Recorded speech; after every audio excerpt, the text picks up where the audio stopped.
Oh, hurry up, man. Boss is coming in. As a rule, one of the primary goals in game design is to provide clear and concise information about the game state to the player. We just finished level 3 and need to tighten up the graphics a little bit.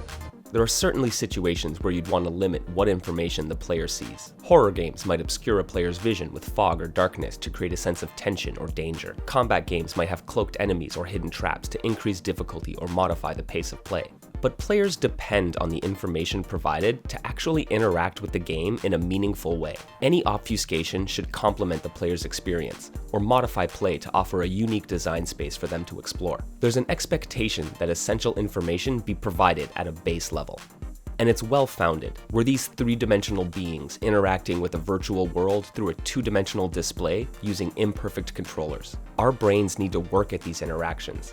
So reducing the friction in comprehending the game world is a valuable design goal. This is doubly important for fighting games, which are lightning fast and where player decisions are highly dependent on subtle game state changes. Fantasy Strike developer Sirlin Games embraces the idea of clarity of information as a core design principle. Character archetypes are clearly displayed at the character select screen, so players have a rough idea of each fighter's game plan prior to selecting them. Frame advantage is displayed dynamically in-game using unique hit sparks, so players know when and where their openings exist in real time. All of these elements serve the goal of a clear and approachable fighting game. These are all great quality of life features and admirable design goals, but none of this really opens up new design spaces. That is, until we get to the health bar. Health bars in fighting games are notorious liars. We've coined the term magic pixel for life bars that just refuse to deplete despite appearing empty. In Fantasy Strike, a segmented life bar is used. It's very clear how close someone is to a KO. The new design space comes into play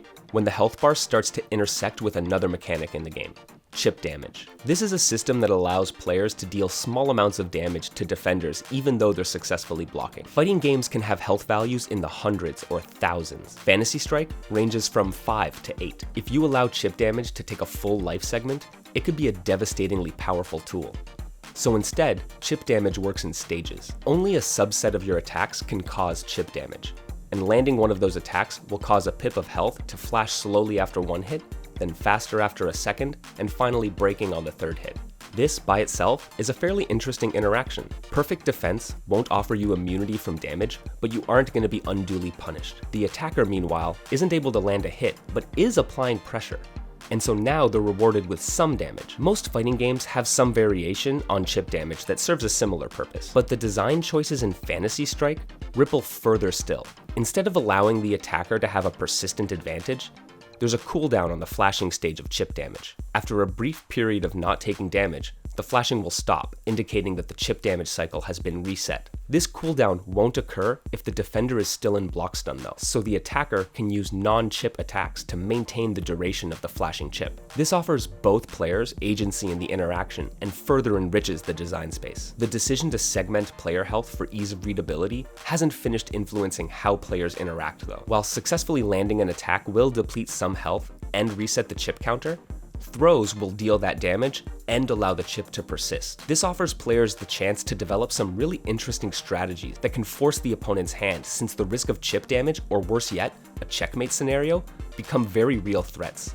All of this stems from a single design choice: clearly display key information for the players. This single approachability goal has vast implications and really pushes the game into a far more interesting design space that you don't always see explored. Thanks for watching, everyone. Don't forget to hit the like and subscribe buttons, and I will see you in the bracket.